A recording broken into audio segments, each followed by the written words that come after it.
Good morning students. आज हम मानव संसाधन विकास के संदर्भ में जननांकिकी संक्रमण सिद्धांत का अध्ययन करेंगे, अर्थात डेमोग्राफिक ट्रांजैक्शन थ्योरी। वर्तमान विश्व में जनसंख्या का जो अत्यधिक दबाव बना हुआ है, अर्थात जनसंख्या वृद्धि के कारण जनसंख्या उस मुकाम पर पहुंच गई है जहां पर जनसंख्या का संसाधनों पर अत्यधिक क्या हो रहा है, दबाव हो रहा है। ऐसी स्थिति में जनसंख्या नियंत्रण के जो विभिन्न सिद्धांत हैं उनका अध्ययन करना अति आवश्यक हो जाता है कि बढ़ती हुई जनसंख्या क्या हमारे संसाधनों के ऊपर एक बोझ तो नहीं बन जाएगी। इसी संदर्भ में जननांकिकीय संक्रमण का सिद्धांत W.S. Thompson 1929, F.W. नोटेस्टीन ने इसको प्रतिपादित किया था। बाद में CPC ब्लैक, क्लार्क, हैगेट आदि ने भी इसका समर्थन किया। इस सिद्धांत के अनुसार जनसंख्या में वृद्धि क्रमिक चरणों में होती है तथा प्रत्येक देश को इन अवस्थाओं से गुजरना पड़ता है। जननांकिकविद इसे जनसंख्या चक्र और भूगोलवेत्ता इसे जननांकिकी संक्रमण का नाम देते हैं। इन विभिन्न अवस्थाओं में एक परंपरागत पशुपालक व कृषक समाज विकास की विभिन्न अवस्थाओं से गुजरते हुए अंत में एक औद्योगिक व नगरीय समाज में क्या होता है, परिवर्तित हो जाता है और उसके अनुरूप ही विभिन्न अवस्थाओं में जननांकिकी जो संरचना है उसमें परिवर्तन दिखाई देते हैं। यूँ कह सकते हैं कि जनसांख्यिकी परिवर्तन का ये एक विशिष्ट प्रतिरूप है जिसमें एक समाज विकास के साथ साथ उच्च उत्पादकता और उच्च मृत्यता से निम्न उत्पादकता तथा निम्न मृत्यता में तथा साधारण ग्रामीण कृषि तथा अशिक्षित समाज में मुख्यतः नगरीय, औद्योगिक तथा शिक्षित समाज में क्या होता है, रूपांतरित होता है।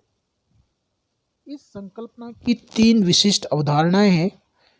मृत्यता में ह्रास अर्थात मृत्यु दर में ह्रास उत्पादकता में ह्रास से पहले शुरू होता है, फिर धीरे धीरे उत्पादकता में भी मृत्यता यानी कि मृत्यु दर के अनुरूप ह्रास शुरू होता है और अंत में जनसांख्यिकी संक्रमण के साथ ही समाज का सामाजिक तथा आर्थिक रूपांतरण होता है।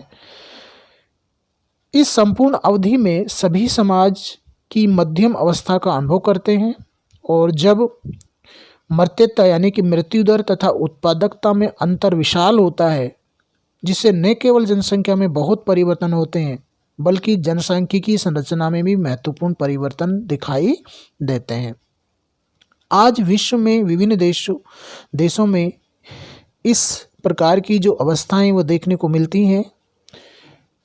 त्रिवार्थना ने भी इसको समझाते हुए लिखा है कि मुख्यतः मनुष्य के द्वैतपरक स्वभाव के कारण ही ऐसा है। उनके अनुसार जैविक दृष्टि से मनुष्य हर स्थान पर एक जैसा ही है तथा प्रजनन क्रिया में रत है, लेकिन सांस्कृतिक दृष्टि से मनुष्य में एक स्थान से दूसरे स्थान में अंतर है। इसी कारण क्या होता है कि जनसंख्या में क्या होता है, जो विभिन्न प्रकार के अंतर हैं वो देखने को मिलते हैं। जैसे हम बात करें यूरोपियन राष्ट्रों की जो कि जनसांख्यिकी संक्रमण की अवस्था से सबसे पहले गुजरे, तो उन्होंने जनसंख्या पर क्या किया, नियंत्रण करना सबसे पहले प्रारंभ किया। यही कारण है कि यूरोप के कई देशों में आज जो वृद्धि दर है, जन्म दर है, वो क्या हो गई है, ह्रास में हो गई, यानी कि जनसंख्या घटने लगी है। दूसरी ओर कुछ देश ऐसे हैं जो रूढ़िवादी देश हैं जहाँ पर संतान उत्पत्ति को एक ईश्वरीय देन माना जाता है। तो ऐसे में उन देशों में जो जनसंख्या है वो अत्यधिक तीव्रता से क्या होगी, बढ़ेगी और ऐसे जो विभिन्न क्षेत्र हैं या प्रदेश हैं वो जनसंख्या वृद्धि में क्या होंगे, एक तरह से सहायक कारक के रूप में हमारे सामने एक उदाहरण प्रस्तुत करते हैं। तो हम ये कह सकते हैं कि जनसंख्या वृद्धि की अवस्था का पता लगाया जा सकता है। जनसंख्या संक्रमण की जो विभिन्न अवस्थाएं हैं उनको 5 अवस्थाओं में बांटकर अध्ययन किया जाता है। प्रथम अवस्था यह उच्च जन्म दर और उच्च मृत्यु दर की धीमी जनसंख्या वृद्धि की दर की अवस्था है। इसे जनसंख्या वृद्धि की अस्थिर अवस्था भी कहा जा सकता है। इस अवस्था में जन्म दर व मृत्यु दर दोनों ही प्रकृति पर आधारित होती हैं। इसमें कभी भी धनात्मक तो कभी ऋणात्मक जनसंख्या वृद्धि होती है। अर्थात इस अवस्था में जो प्राकृतिक जो दशाएं हैं वो ही जनसंख्या को नियंत्रित करती हैं, यानी कि महामारी जनसंख्या बढ़ रही है और अचानक महामारी कोई ऐसी आ जाती है जिसके कारण जनसंख्या वापस अपने पूर्व स्तर पर आ जाती है, या तो धनात्मक रहती है या फिर कई बार क्या होती है ऋणात्मक भी हो जाती है। इस अवस्था में जन्म दर व मृत्यु दर दोनों ही 40 से 50 प्रति हजार के बीच होती है। ये वैसे देशों की विशेषता है जहाँ समाज का ढांचा परंपरावादी है। सामाजिक आर्थिक पिछड़ेपन के कारण इस प्रकार के समाजों में उच्च जन्म दर व उच्च मृत्यु दर मिलती है। यानी कि वे देश हैं जो परिवर्तनों को बहुत जल्दी आसानी से स्वीकार नहीं करते हैं। जैसे कई देश हैं जहाँ पर पोलियो की वैक्सीन लगाई जाती है, लेकिन उनकी सामाजिक मान्यताएं और परंपराएं और संस्कृति इस बात को स्वीकार नहीं करती है कि इस तरह के जो वैक्सीन्स हैं उनको लोगों को लगाया जाए और उनका उपचार किया जाए। वो उनको परंपरागत तरीके से क्या करना चाहते हैं, ठीक करना चाहते हैं, या फिर उसको एक ईश्वरीय देन मानते हुए उसे अपने साथ जीने के लिए क्या होते हैं, विवश होते हैं। तो जो ऐसा समाज है या जो ऐसा प्रदेश है वहाँ पर जनसंख्या वृद्धि धनात्मक और ऋणात्मक प्राकृतिक कारकों के जो घटक हैं, महामारियाँ हैं, आपदाएं, उनके परिणाम स्वरूप क्या होती है। एडम स्मिथ ने भी कहा है कि जननांकिकी उर्वरता का अनुकूलतम वातावरण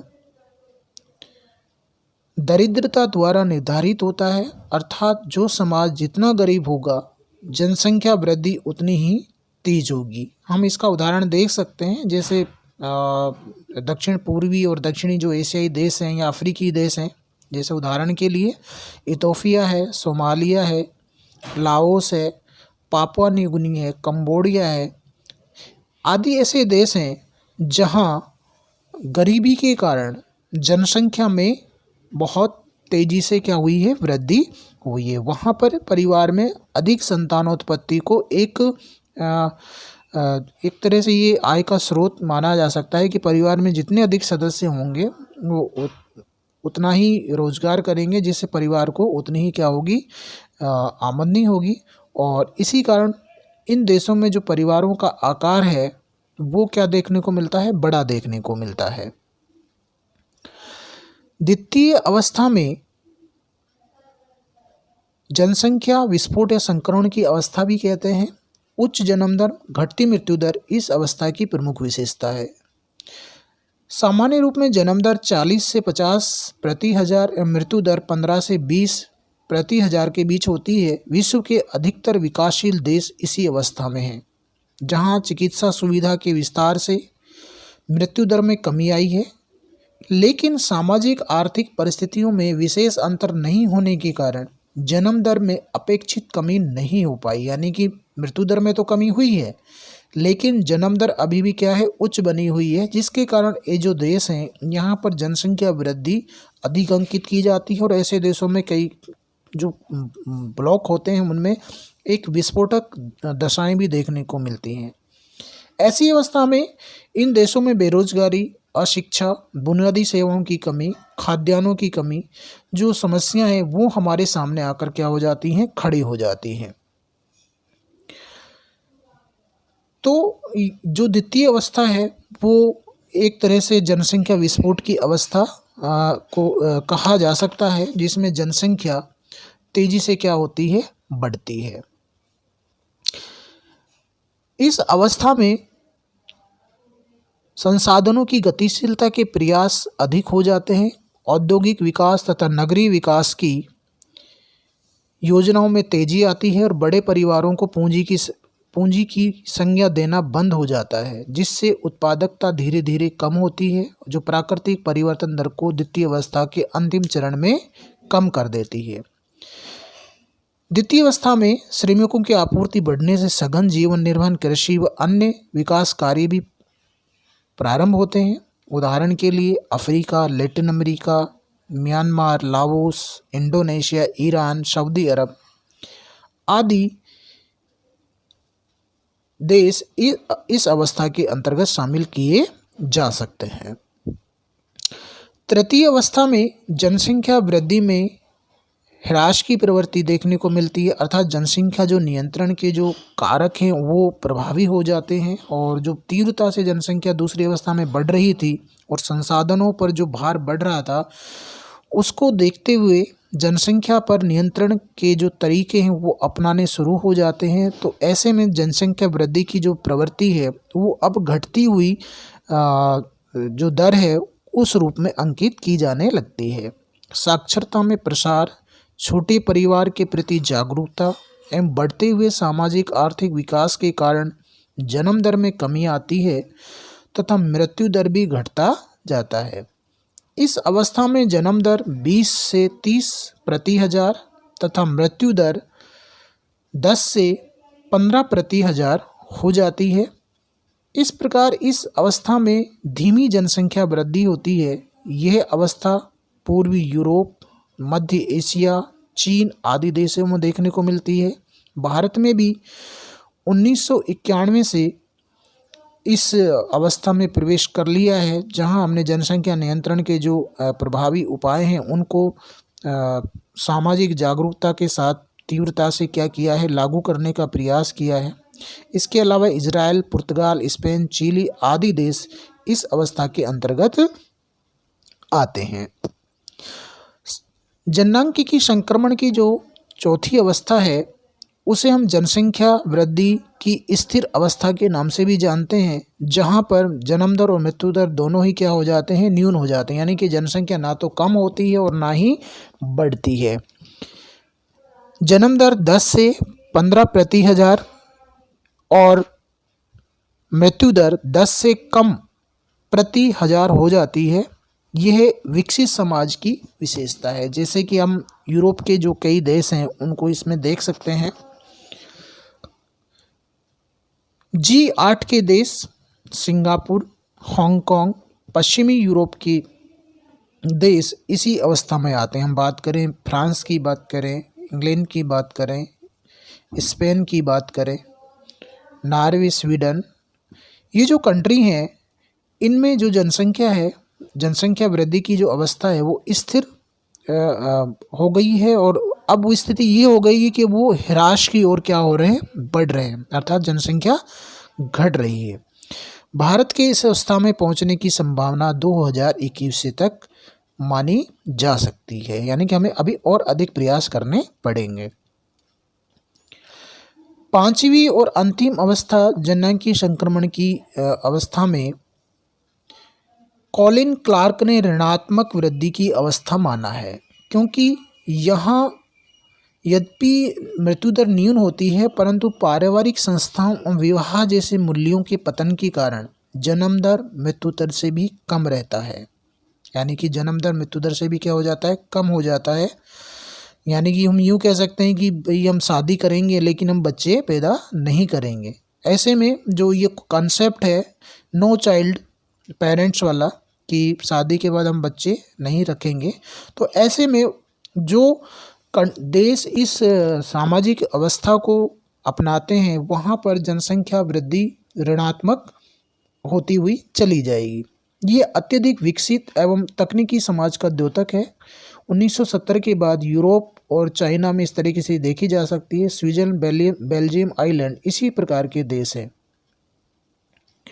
जननांकीय संक्रमण मॉडल की जो विभिन्न अवस्थाएं हैं उसको हमने इस चित्र के माध्यम से समझाने का प्रयास किया है। आप देख रहे होंगे कि इसमें जो 4 अवस्थाएं हैं, प्रथम अवस्था में जो जनसंख्या और मृत्यु दर दोनों ही क्या होती हैं, आपस में उनका एक तरह से क्या चलता है, संघर्ष चलता है। कभी मृत्यु दर ज़्यादा हो जाती है, कभी जन्म दर ज़्यादा हो जाती है। तो ये एक संक्रमण की अवस्था है जहाँ प्राकृतिक कारक ही जन्म दर और मृत्यु दर को क्या करते हैं, नियंत्रित करते हैं। दूसरी अवस्था में आप देखते हैं कि जो चिकित्सा सुविधाएं हैं उनका विस्तार होने के कारण जो मृत्यु दर है उसमें क्या होता है, तेजी से ह्रास होता है और जन्म दर उच्च बनी रहती है। तो ऐसे में ये जो दूसरी अवस्था है ये जनसंख्या की एक विस्फोटक अवस्था मानी जा सकती है, जनसंख्या वृद्धि की, जहाँ पर जन्म दर उच्च बनी रहती है, लेकिन मृत्यु दर में क्या होता है, तेजी से गिरावट होती है। तो ऐसे में वे देश जनसंख्या वृद्धि का क्या करते हैं, सामना करते हैं। तीसरी अवस्था में जन्म दर के साथ साथ मृत्यु दर में भी क्या होती है, कमी होती है, लेकिन अभी भी जन्म दर उच्च बनी रहती है। तो ऐसे में ये एक नियंत्रण की अवस्था मानी जा सकती है। और चतुर्थ अवस्था में जन्म दर और मृत्यु दर लगभग क्या हो जाती हैं, बराबर हो जाती है। स्थिर अवस्था की 2 तक है।